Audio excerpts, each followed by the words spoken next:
everybody, Dr. Bill Crawford here, psychologist, speaker, author of 7 books, host of 2 PBS specials. And for those of you who've been following my work, you know that relatively recently I've started working with college kids. This came as a result of my doing a presentation to the theater department at Texas State University. And the kids loved it, and the faculty loved it, and it became something that I got really passionate about. And as a result of the connections of the head of the musical theater department, Kaitlin Hopkins, I've had the pleasure of doing this at Carnegie Mellon and Ryder and Shenandoah and Elan and all wonderful organizations all around the country. In fact, Kaitlin has kind of made this a mission. She wants to make sure that college kids are getting the tools they need to deal with life. So she has been on this mission called Teach Mental Health Now. Matter of fact, she was just asked to do a TEDx talk on this subject. It has just been released, and I want to show it to you. If you have kids, or about to have kids, or love kids, or know kids, I think this is going to be so important for you to see. People tell me when I do this material, why didn't someone teach me this 20 years ago? Why don't they teach this in school? That is Kaitlin's mission. I encourage you to watch the video. It's really short. It's wonderfully done. You know how these TEDx videos are so well done. I think you're going to love it. And I'd love to hear from you after you see it. See what you think.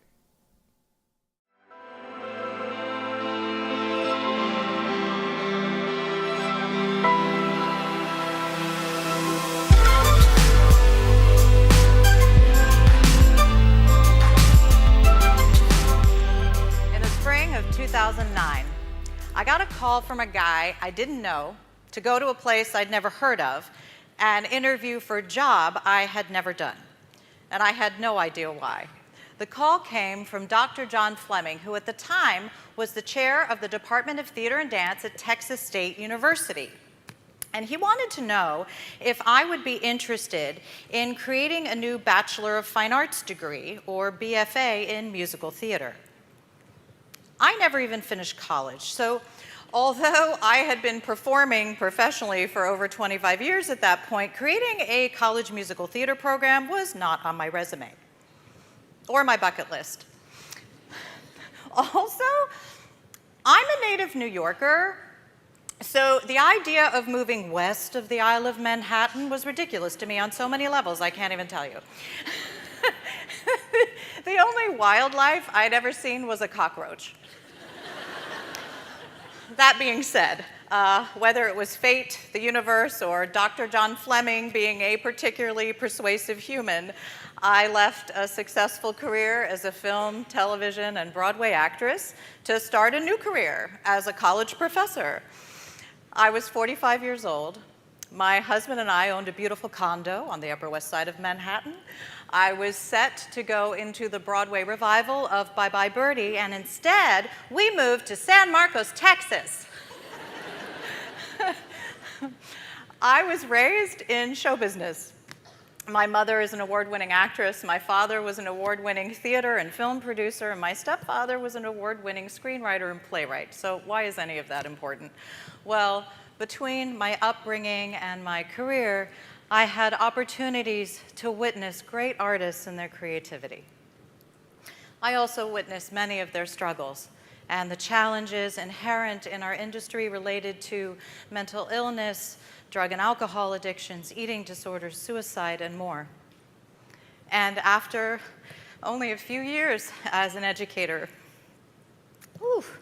working with my beautiful students, I was overwhelmed and devastated by how many of them were struggling with these same issues. Often by the time it was evident that there was a problem, the type of intervention needed required more than just a trip to the counseling center. It meant leaving school for a period of time, or in a few cases, permanently. Either way, it significantly impacted each student's life and education. And in an effort to find solutions for my students, I reached out to my colleagues at other universities, and I discovered that I was not alone, and that performing arts programs across the country are plagued with these issues. I also reached out to the counseling center at Texas State, and I learned that college campuses across the nation are in the midst of what experts are calling a mental health epidemic. Their counseling centers are overrun with students with serious mental health issues.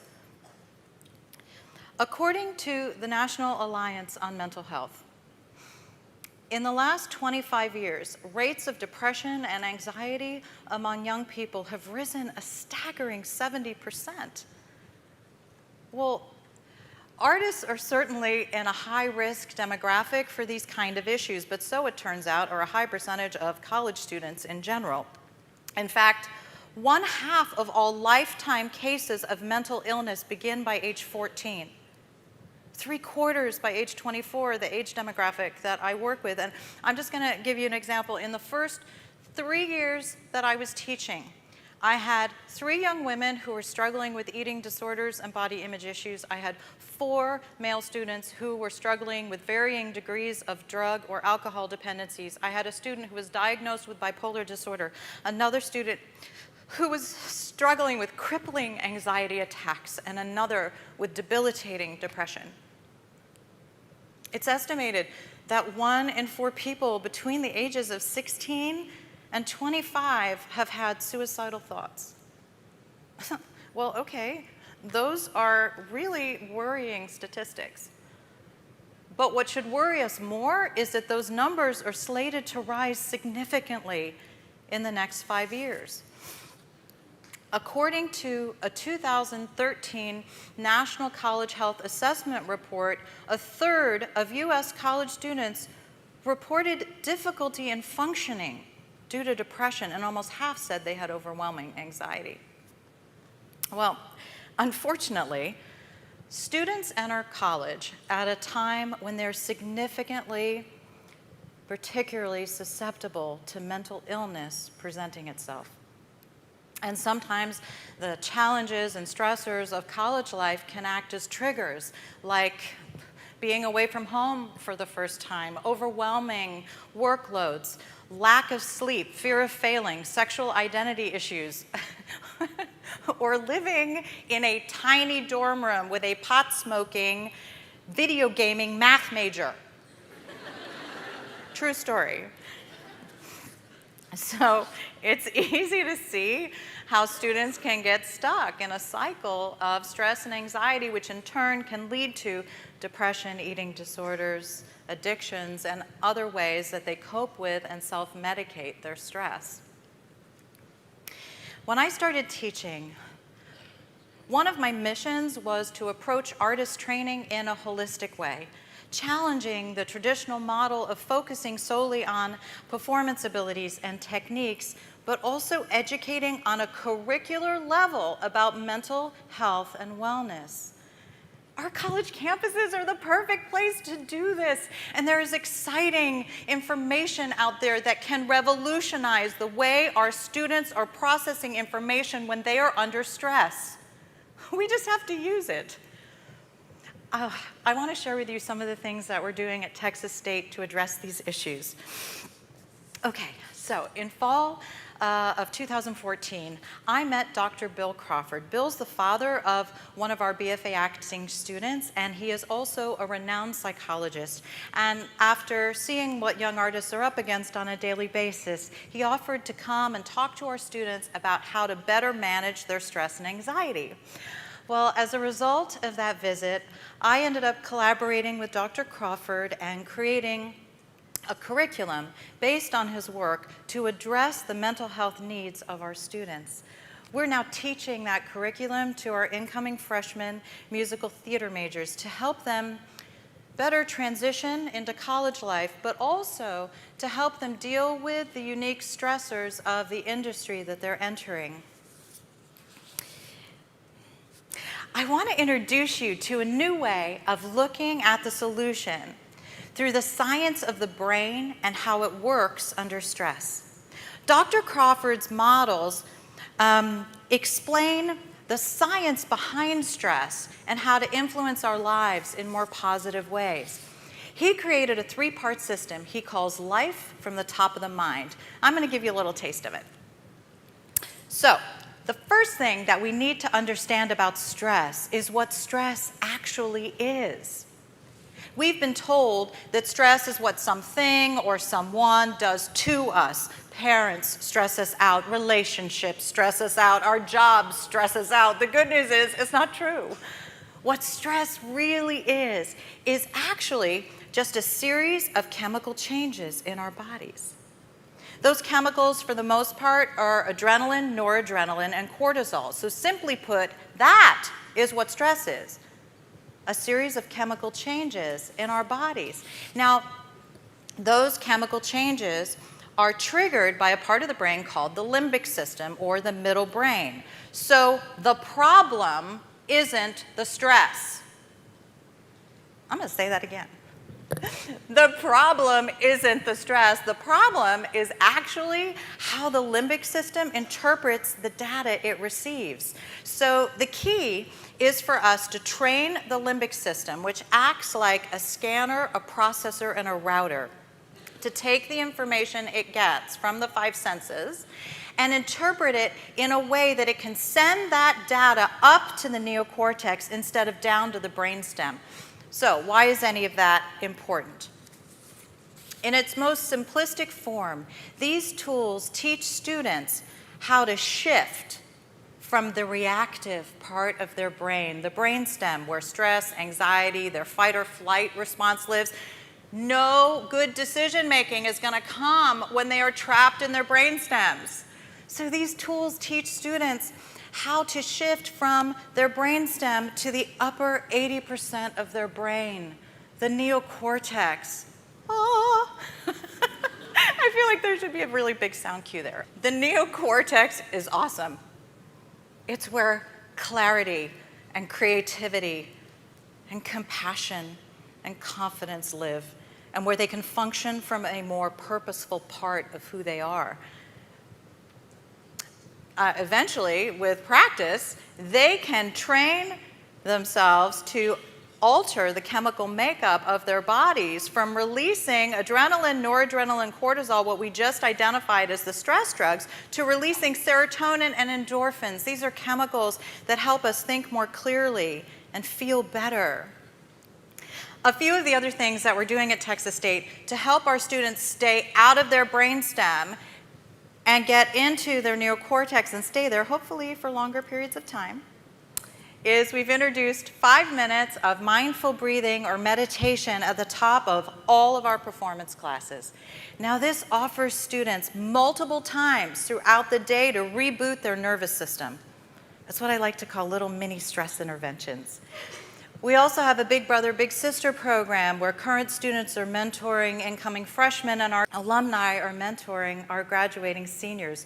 We've also integrated all of our performance classes and the curriculum in those classes in a way that creates more community and offers the students a more cohesive experience in their learning. And we spend as much time educating on mental health as we do on vocal health, physical health, and nutrition. So these are just a few examples, along with Dr. Crawford's work, of the extensive changes that we've made in our training curriculum. The best part is, it's working. And we're seeing significant improvement in our students' overall emotional well-being. And more importantly, they have a shared vocabulary between the faculty and the students as a way to communicate and better address student needs. And through the skill set that they're developing and the self-awareness, the students were seeing an increase in healthy behaviors and a decrease in the severity of mental health and stress-related issues. We're hoping over time to also prove an increase in retention and graduation rates, which will make my boss, Dr. John Fleming, who's now my dean, really happy. So in addition to the mental wellness curriculum we're developing at Texas State, this fall we are embarking on cutting-edge research to further explore innovative ways to incorporate mental health and also life skills training into our students' degree plans. So, what needs to change? We take preventative measures in almost every area of our health. yearly mammograms, teeth cleaning, eye exams. We routinely check blood pressure as part of our yearly health exam, so why not mental health? Are we giving our students the mental health skills they need to succeed? I don't think we are. And I think as parents, grandparents, administrators, and conscientious adults, we have a responsibility to do that. What if our students had as much class time in mental health as they do in sex education and nutrition? Both topics, I might add, that were once met with resistance as part of health education in our schools. We must demand that it be standard practice in how we educate our students, and most certainly in how we train our visual and performing artists. The president of Mental Health America stated, "Mental illnesses remain the only chronic diseases we typically wait until stage 4 to treat." The stigma surrounding mental health has prevented us for far too long from making much needed, and I would offer imperative, innovations in our educational institutions and our healthcare system. Imagine what our future artists, athletes, nurses, scientists, engineers, and teachers might be capable of living in the most creative, healthiest, and more purposeful part of who they are, the top of their minds. We have an obligation to give them the tools to achieve this. In the spring of 2009, I got a call from a guy I didn't know to go to a place I'd never heard of and interview for a job I had never done. And now I think I know why. Join me in a movement to make this change. Teach mental health now. Thank you.